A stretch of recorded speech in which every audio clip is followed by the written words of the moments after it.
Commercial American cinema, unsurprisingly, seldom produces heroic depictions of anti-capitalist revolutionary struggle. But two films released in the 2010s did just that, albeit via science fiction premises. Rise of the Planet of the Apes in 2011, and Sorry to Bother You in 2018. Same struggle. Same fight. On one level, these films are very different. One came out of the periphery of Hollywood, and the other emerged from its mainstream. Nonetheless, both in their own way do champion liberatory violent self-defense against the capitalist state.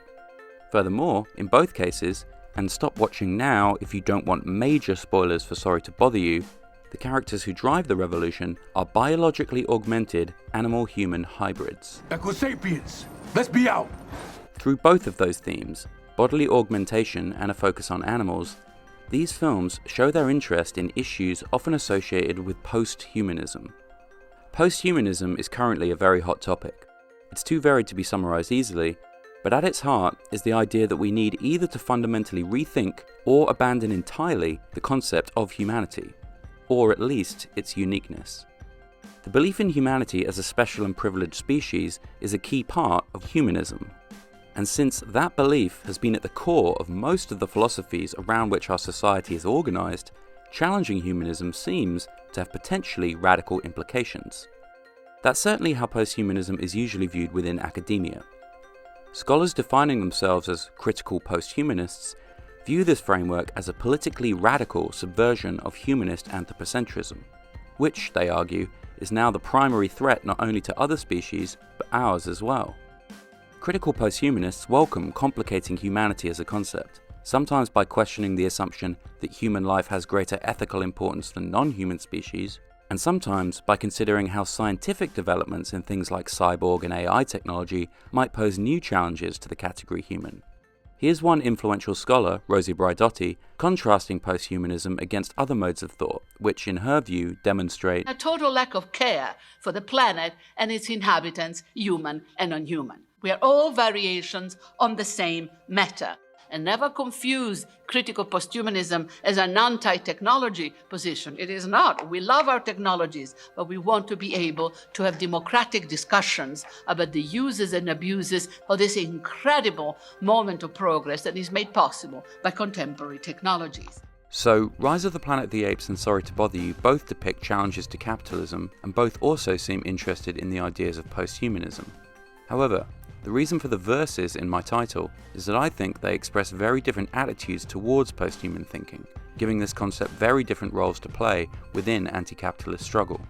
To explain why, I'll need to start by laying out the plots of each film. I'll then suggest what makes both of them quite radical, before arguing that they also offer radically different takes on the political potential, or otherwise, of having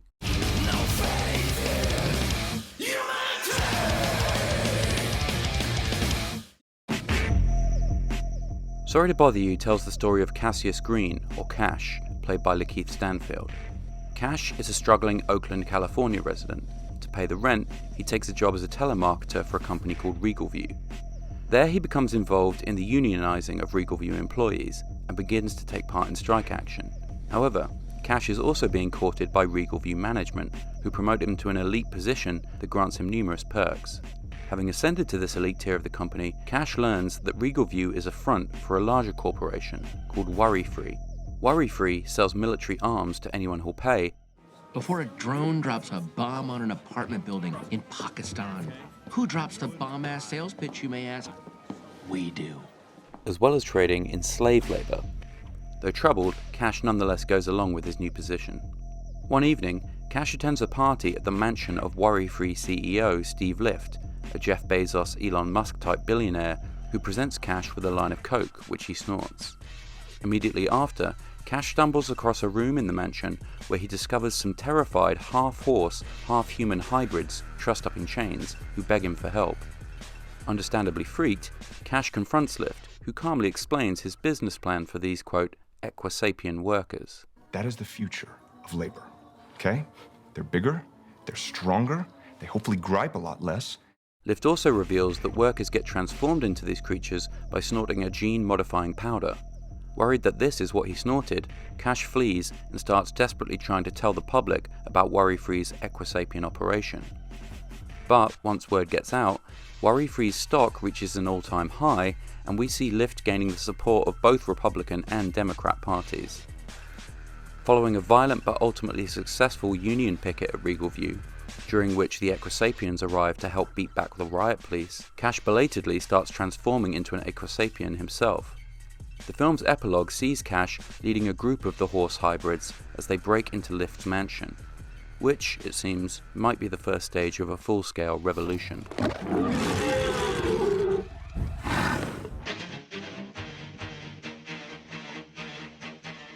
Set just over the Bay Bridge in San Francisco, Rise of the Planet of the Apes follows a chemist, William, played by James Franco, who works for a pharmaceutical biotech company called Genesis.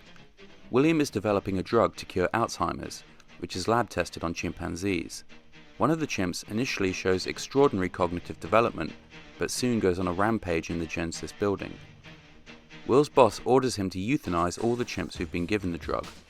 Will follows this order, except in the case of one infant, who he smuggles out of the lab and takes home to raise, calling him Caesar. Caesar develops extraordinary intelligence. At the same time, Will continues testing the drug on his father, who has Alzheimer's, and it begins to restore his cognitive abilities. As a young adolescent, Caesar starts to question whether he's a pet. Will reassures him that no, he's family, and reveals his origins in the lab, which disturbs Caesar. Following a violent altercation with an aggressive neighbor, Caesar gets taken into an ape shelter by animal control, where he meets many other apes who, along with Caesar, are subjected to various abuses by the guards. Will eventually tries to reclaim Caesar from the shelter and take him home. However, Caesar rejects his offer. Instead, he begins to organize an uprising among the captive apes, facilitated partly by stealing the experimental drug and dispensing it to his comrades. The apes break out of the facility, free more apes from the San Francisco Zoo, and so begins a battle against the police on the Golden Gate Bridge. They make it past the police blockade and escape into the nearby redwood forest. Will catches up to Caesar, telling him, If you come home, I'll protect you. Caesar now speaks to Will for the first time. Caesar is home. The film concludes with the apes ascending the redwood trees, establishing a new ape society. During the credits, there's a sequence making clear that the drug, which we know now is deadly to humans, is accidentally spreading across the whole globe.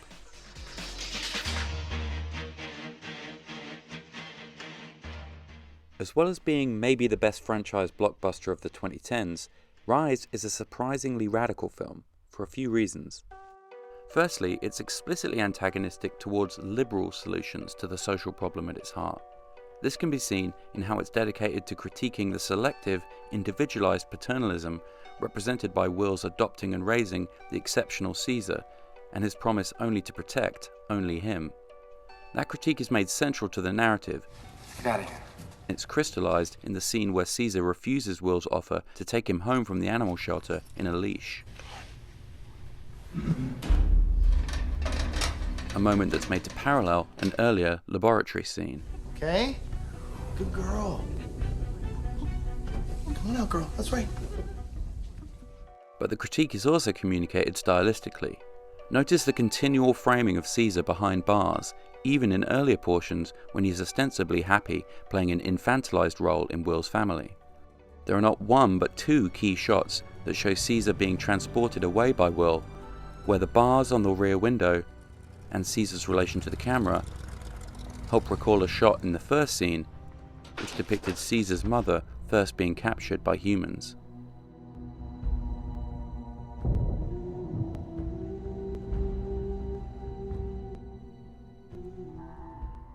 The film is also quite radical in its embracing of post-human insights. Perhaps most importantly is the way that the CGI rendered Caesar gradually but unquestionably dislodges the human but distinctly uncharismatic Franco as the film's plot-driving protagonist. There's also the basic fact of the film's apparent literalness. Whereas earlier entries in the franchise are usually taken as using ape-human relations as metaphors for human society's problems, Rise appears to be fundamentally about apes as apes. The division it focuses on is the hierarchical relationship between two animal species. Among its most radically posthuman moments is when Caesar has to instruct Will's Alzheimer's suffering father on using cutlery, something Caesar long ago mastered, seemingly raising a disturbing question about the relative personhood of each, at least according to the cognitive-based hierarchy that humans themselves erected. The film also explicitly denounces the philosophical hierarchy between ape and human life inherent in animal testing. The CEO, Jacobs, dismisses worries about the drug being safe for humans like this. You have no idea if the 113 is stable, what kind of damage it can do to people. Well, that is why we test it on chimps, isn't it? Voicing explicitly a logic that Will himself has clearly implicitly accepted. Ultimately, after what we've seen of humans throughout the film, when the credit sequence implies that great swathes of humanity are about to be wiped out, it's difficult not to see this as, if not good, then at least not too bad. It might be argued that the radicalism of the film's post-humanism is lessened in a few ways. After all, the Apes' rebellion depends on a human-made drug that increases their cognitive abilities, including allowing speech, so making them appear something more like animal-human cyborgs than they otherwise would. That objection is somewhat lessened, though, by the chemically augmented apes feeling kinship and joining forces with the zoo's apes, who become instrumental to the uprising. Is the film's attitude actually anti-capitalist? Well, at the very least, it's hardly pro-capitalism. For instance, the anthropocentric cruelty of the Genesis Corporation is attributed explicitly to the profit motive. I run a business, not a petting zoo. Find the most cost-effective way to put those apes down. The Apes' uprising is also targeted at two key prongs of the capitalist state, corporate power and the police, who are unambiguously charged here with protecting that power, a fact visualized pointedly by a CEO being granted a seat on a police helicopter and directing their actions. We finally leave the apes embarking on building a new society, one which it's difficult to imagine being based on a capitalist mode of production. If not explicitly anti-capitalist, it seems fair to say that the film at least expresses what Mark Fisher would call a kind of post-capitalist desire.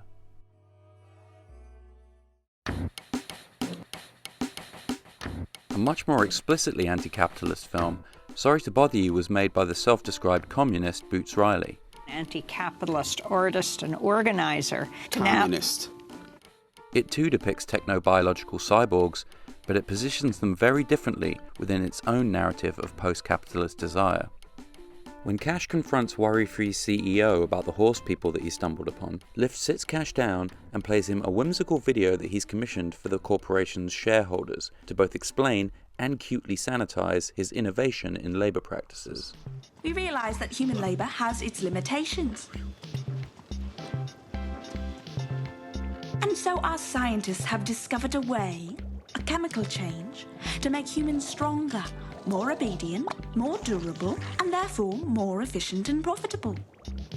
In this scene, it's not difficult to see Sorry to Bother You casting post-humanism as a conceptual tool of capitalism, which wants to transcend the human only in order to exploit labor more efficiently. We are proud to announce to our shareholders that a new day in human productivity is dawning. Our workforce of Equisapiens will make Worry-Free the most profitable company in human history. And you, our shareholders, will be a part of that history.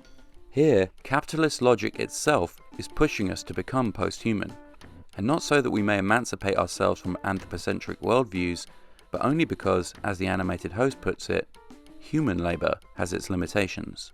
So you're making half human, half horse fucking things so you can make more money? Yeah, basically. So, rather than positioning its post-human bodies as destabilizing exploitative hierarchies, like Rise, in Sorry to Bother You, post-human thinking is explicitly wielded as a weapon by which capitalism can maintain those hierarchies. Worry-Free are using post-human justifications to keep doing what capitalism has always done. They're manipulating humanity for the sake of profit.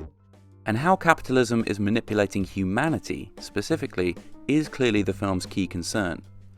This is another way that Sorry is unlike Rise. The posthuman creatures in Riley's film seem really to be an absurdist metaphor for the exploitation of humans under capitalism. I have absolutely no idea what this is about. Maybe it's saying that capitalism dehumanizes them? And maybe the artist is being literal. Maybe worry-free is turning workers into horses. And literally fucking them? While certainly partly critiquing innovative new forms of exploitation being dreamt up by 21st century capitalism, the film's non-human bodies can actually be placed in a long lineage of much older and thoroughly humanist animal metaphors within anti-capitalist thought. These stretch back at least to Marx himself, who wrote that capitalism knows the worker only as a working animal, a beast reduced to the strictest bodily needs. And this in turn, he writes, contributes to alienation, causing man to no longer feel himself to be anything but an animal. Clearly, within Marx's metaphor, for capitalist relations to treat humans as animals is hardly a liberating post-human promise to be embraced. No, it's a state of affairs that should be resisted and, ultimately, overthrown. It would seem that Sorry to Bother You agrees, given how Lift represents his plan as a perfectly rational extension of capitalist logic. I just didn't want you to think I was crazy, that I was doing this for no reason, because this isn't irrational.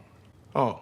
So the uprising of the film's post-human underclass seems essentially to be a metaphor for revenge by human workers against the capitalist system for treating them as post-human in the first place. At this point, it might be argued that what the film's critiquing isn't so much the theories of posthumanism as the more enthusiastically capitalist doctrines of transhumanism. Transhumanism is deservedly critiqued by much academic posthuman thought. It's actually transhumanism that Rosie Braidotti is describing here as having a total lack of care for the planet and its inhabitants, human and non-human. Transhumanism is an idea most usually associated with the libertarian techno-futurist fantasies of Silicon Valley CEOs, who desire not only full automation, but wholly immaterial post-human futures for those with access to the necessary technology. The purpose of Neuralink is to create a high bandwidth interface to the brain such that we can be symbiotic with AI. Under capitalism, that kind of immaterial transhuman future could at best only ever realistically benefit the richest and most powerful in society, and built upon the material exploitation and abandonment of the 99% left behind. There are certainly hints of this ideology in Riley's satire. We're transforming life itself.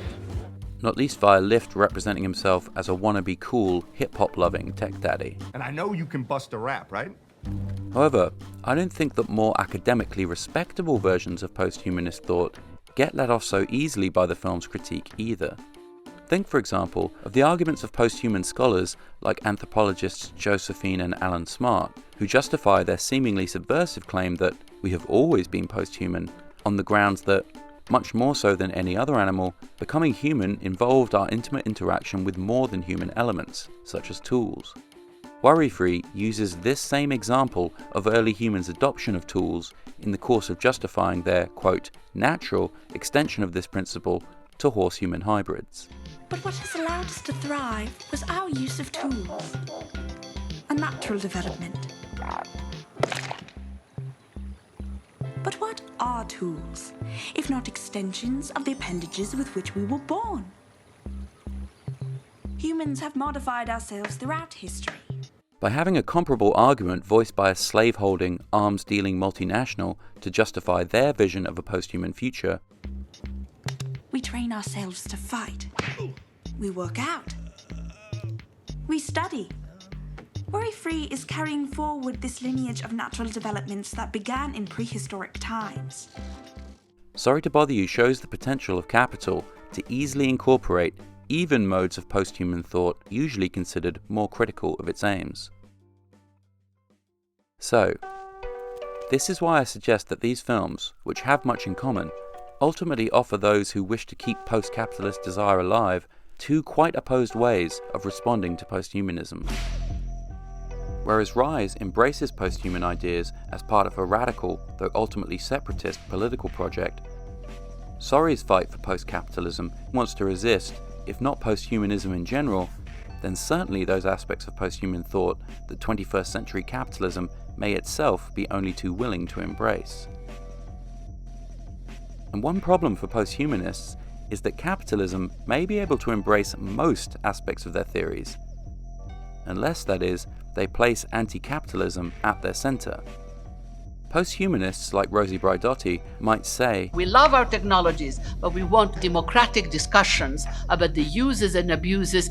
The problem with this is that as long as capitalists control those technologies, that's extremely unlikely to happen. For capitalism, the usefulness of the things that posthumanists rightly care about, technology, animals, will always be primarily their ability to generate profit. This is what both Lift's Equisapiens and Genesis's chimpanzees are for. Technologies that can expand cognition or create animal hybrids are developed only to serve the profit motive. Resisting these uses of technologies and animals necessarily requires resisting capitalism. And in both films, the animals augmented by capitalist technologies do eventually fight back, but with very different reasons and results. For Rise, the outcome is total separation from humanity, as well as, inadvertently, the potential for mankind's mass extinction. Presented as something like poetic justice, this conclusion expresses a species of post-capitalist desire that is also genuinely post-human. Non-human animals triumphing not just over the human-built capitalist social order, but over humanity itself. As a dramatic culmination of the film's themes, this is certainly extremely satisfying. It might even be perversely satisfying on the level of an abstract philosophy.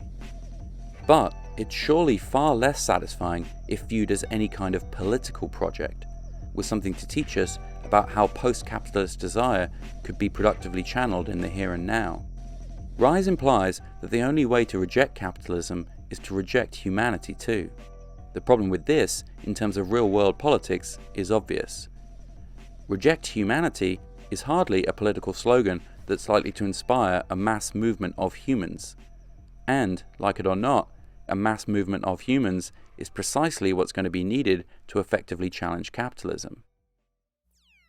A more promising political slogan might be the one exchanged between humans and Equisapiens in Sorry to Bother You, after they joined forces against the police during the Regal View riot. Same struggle. Same fight. If this is a post-human sentiment, it's one that centers solidarity between species, and which also grants political organizing by humans a key role in the fight. In fact, though, in many ways, this doesn't seem to be a post-human film at all. It's not just that it's critical of the kinds of post-human thinking that capitalism itself embraces, it's that, like Marx, Riley's film presents the fact that capitalism treats workers like money-making animals or machines as precisely the problem. And it's this treatment that fuels the desire to resist.